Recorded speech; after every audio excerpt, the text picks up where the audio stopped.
भारत के स्वतंत्रता संग्राम और राष्ट्र निर्माण की कहानी बिना सरदार वल्लभ भाई पटेल के अधूरी है।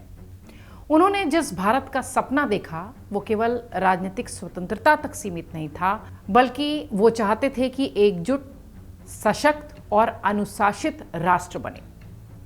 लौह पुरुष के नाम से विख्यात सरदार पटेल ने अपनी दृढ़ता, व्यवहारिक बुद्धि और अदम्य इच्छा शक्ति से भारत को एक सूत्र में पिरोया। अगर देखिए तो पिछले 2 दशकों में लगभग हर पार्टी ने पटेल की विरासत को अपने पक्ष में करने की पुरजोर कोशिश की है। कांग्रेस उन्हें पार्टी का असली संगठनकर्ता बताती है, ये कहकर कि पटेल, गांधी और नेहरू की नीतियों के साथ वो थे, इसलिए वो कांग्रेस की विरासत हैं। वहीं बीजेपी पटेल को राष्ट्रवाद के प्रतीक के रूप में प्रस्तुत करती है और कहती है कि उन्होंने देश की एकता और अखंडता के लिए जो कुछ भी किया वो आज की राष्ट्रवादी सोच से मेल खाती है। यानी नेता एक, 2 विचारधाराओं का प्रतीक उन्हें बना दिया गया। 2018 में प्रधानमंत्री नरेंद्र मोदी ने सरदार पटेल की स्मृति में गुजरात के केवडिया में स्टैचू ऑफ यूनिटी का उद्घाटन किया। कहा गया कि यह सियासी संदेश देने की भी कोशिश थी।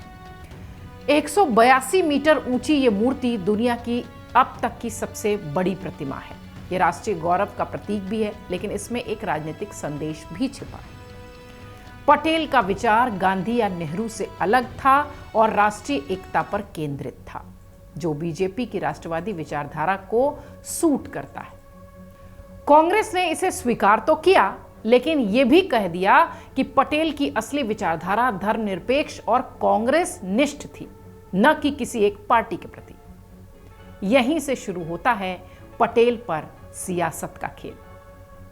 दरअसल सरदार पटेल का व्यक्तित्व इतना विशाल है कि उन्हें किसी एक राजनीतिक खांचे में फिट करना या बांध देना संभव नहीं है।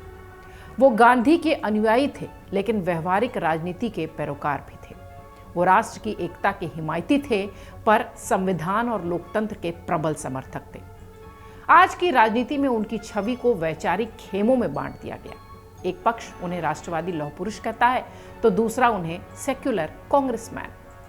असल में दोनों ही अपने अपने समय की राजनीति को वैध ठहराने के लिए पटेल का इस्तेमाल कर रहे हैं। सियासी तौर पर अगर उनकी तुलना की जाए पंडित जवाहरलाल नेहरू से, तो ये चर्चा आम रही है।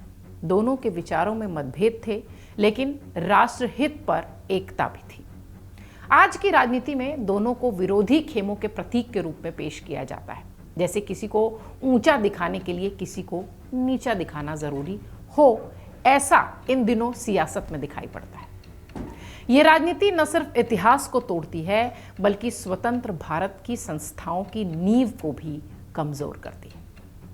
पटेल और नेहरू दोनों लोकतांत्रिक भारत के 2 स्तंभ हैं। उन्हें विभाजन की राजनीति में देखा ही नहीं जा सकता।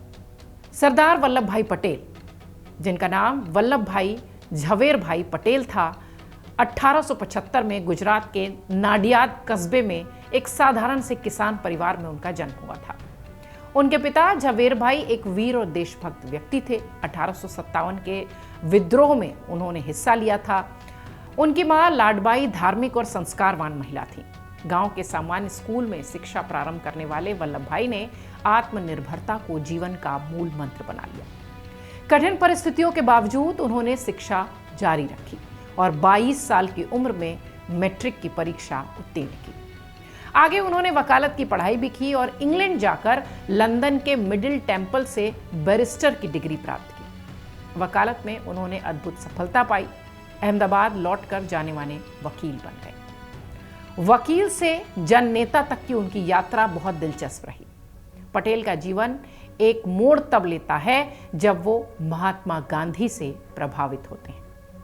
गांधी जी के सत्याग्रह, स्वदेशी और अहिंसा के विचारों ने पटेल के मन में नया जोश भर दिया। उन्होंने ब्रिटिश शासन के खिलाफ सक्रिय रूप से संघर्ष में भाग लिया। 1918 में खेड़ा सत्याग्रह के दौरान जब किसानों पर भारी करों का बोझ डाला गया, तब पटेल ने गांधी जी के साथ किसानों की आवाज बनकर सरकार को झुकने पर मजबूर किया। इसी संघर्ष ने उन्हें सरदार की उपाधि दिलाई। इसके बाद 1928 में बारडोली सत्याग्रह में उन्होंने नेतृत्व की मिसाल पेश की। किसानों पर बढ़ाए गए लगान के विरोध में उन्होंने संगठित आंदोलन चलाया जो पूरी तरह सफल रहा। बारडोली के किसानों ने उन्हें सरदार कहा। यह नाम उनके जीवन का स्थायी प्रतीक बन गया, इसलिए हम उन्हें सरदार वल्लभ भाई पटेल के नाम से जानते हैं। भारतीय राष्ट्रीय कांग्रेस में सरदार पटेल संगठन के स्तंभ के रूप में दिखाई पड़े। उन्होंने पार्टी में अनुशासन, रणनीतिक दृष्टिकोण का प्रॉपर समावेश किया। 1931 के कराची अधिवेशन में उन्होंने मौलिक अधिकारों और आर्थिक नीतियों पर जोर दिया, जो आज भी भारत के संवैधानिक मूल्यों में झलकता है। वो गांधी जी के सबसे विश्वसनीय लोगों में थे। चाहे नमक सत्याग्रह हो, भारत छोड़ो आंदोलन हो, पटेल हर मोर्चे पर सामने दिखाई पड़ते थे। ब्रिटिश शासन के खिलाफ उन्होंने लोगों में एकता और साहस का भाव भी जताया। उनके भाषणों में जो सादगी और दृढ़ता थी, वो लोगों को कर्म के लिए प्रेरित करती थी। 1947 में जब भारत स्वतंत्र हुआ तो सबसे बड़ी चुनौती थी देशी रियासतों का भारत संघ में मिलना, विलय होना। उस समय भारत में 562 रियासतें थीं, जिनमें से कई स्वतंत्र रहना चाहती थीं। यह स्थिति नवजात भारत के लिए एक गंभीर संकट थी, एक गंभीर चुनौती थी। इस चुनौती को स्वीकार करने का साहस सिर्फ और सिर्फ सरदार पटेल ने दिखाया। गृह मंत्री और उप प्रधानमंत्री के रूप में उन्होंने राजनीतिक एकीकरण का ऐतिहासिक कार्य शुरू किया। उनके साथ वीपी मेनन ने रणनीतिक वार्ताओं का नेतृत्व किया। अधिकांश रियासतों को उन्होंने कुशल कूटनीतिक ढंग से बातचीत के जरिए भारत में मिला लिया। हैदराबाद, जूनागढ़ और कश्मीर जैसी कठिन रियासतों को भी उन्होंने निर्णायक ढंग से संभाल लिया।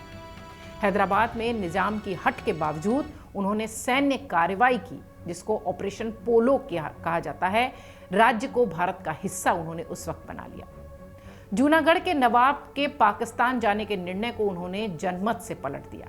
भारत के राजनीतिक नक्शे को एकजुट करने का जो चमत्कार उन्होंने किया, वो किसी भी देश के इतिहास में अद्वितीय है। एक रत्न सरदार पटेल के रूप में भारत ने पाया था। पटेल की राजनीति विचारधारा से अधिक व्यवहारिकता पर डिपेंडेंट थी, आधारित थी। वो भावनाओं से नहीं, परिस्थितियों के यथार्थ विश्लेषण से निर्णय लेते थे। कांग्रेस के भीतर वो अनुशासन और दृढ़ नेतृत्व के प्रतीक भी रहे। वो हमेशा कहते थे कि राष्ट्र की सेवा में सबसे पहले अनुशासन चाहिए। स्वतंत्रता तभी सार्थक है जब हम संगठित और अनुशासित हों। उनका यह भी मानना था कि देश को केवल कानून नहीं बल्कि मजबूत प्रशासन की भी उतनी ही जरूरत है। इसलिए उन्होंने भारतीय प्रशासनिक सेवा और भारतीय पुलिस सेवा को आधुनिक भारत की रीढ़ के रूप में स्थापित किया, जिसे हम और आप आईएएस और आईपीएस के रूप में जानते हैं। 1950 में 15 दिसंबर को मुंबई में सरदार पटेल का निधन हो गया। भारत ने अपने एक सच्चे कर्मयोगी को खो दिया। उनकी मृत्यु के समय पूरे देश में शोक की लहर थी। पटेल ने कभी सत्ता या पद के लिए राजनीति ही नहीं की। वो जीवन भर संगठन और राष्ट्रहित के प्रति समर्पित रहे। उन्होंने कहा था कि मेरा जीवन भारत माता की सेवा के लिए है। जब तक सांस है तब तक देश के लिए काम करूंगा। उनकी स्मृति में गुजरात के केवड़िया में, जैसा कि हमने बताया, स्टैचू ऑफ यूनिटी का भी निर्माण किया गया। 182 मीटर ऊंची दुनिया की ये सबसे बड़ी प्रतिमा है। ये केवल एक मूर्ति नहीं, उस भावना का प्रतीक है जिसने भारत को अखंड बनाया है। सरदार वल्लभ भाई पटेल केवल एक स्वतंत्रता सेनानी या नेता नहीं थे, वो राष्ट्र निर्माता थे। उन्होंने भारत की राजनीतिक रूप से स्वतंत्र करने की जो तैयारी थी, उसको जमीन पर उतारा। उनका जीवन सादगी, निष्ठा और अनुशासन का सबसे सटीक उदाहरण रहा है। उन्होंने हमें सिखाया है कि सच्चा नेतृत्व केवल भाषणों से नहीं बल्कि कर्म और संकल्प से बनता है। आज जब भारत 21वीं सदी की चुनौतियों से जूझ रहा है, तब शायद पटेल की दूरदृष्टि और दृढ़ता पहले से ही कहीं अधिक प्रासंगिक रही होगी कि उन्होंने भारत को इस तरह से एकजुट किया था। सरदार पटेल का नाम आज भी भारतीय राजनीति में सबसे बड़ा प्रतीक है, लेकिन जब प्रतीक राजनीतिक तर्क का हिस्सा बन जाए तो धीरे धीरे इतिहास प्रचार में बदल जाता है। जरूरत है सरदार पटेल को उस रूप में याद करने की जिसमें उन्होंने भारत को जोड़ने की बात की थी, न तर्क से न धर्म से बल्कि एकता और राष्ट्रभाव से जोड़ने की बात की थी। लेकिन फिलहाल लगातार पिछले कुछ समय से अपने खेमे में करने की होड़ सरदार पटेल को लेकर लगी हुई है। अगर आप ये वीडियो YouTube पर देख रहे हैं तो हमारे चैनल को सब्सक्राइब कर बेल आइकन दबाएं और Facebook पर देख रहे हैं तो हमारे पेज को लाइक करें।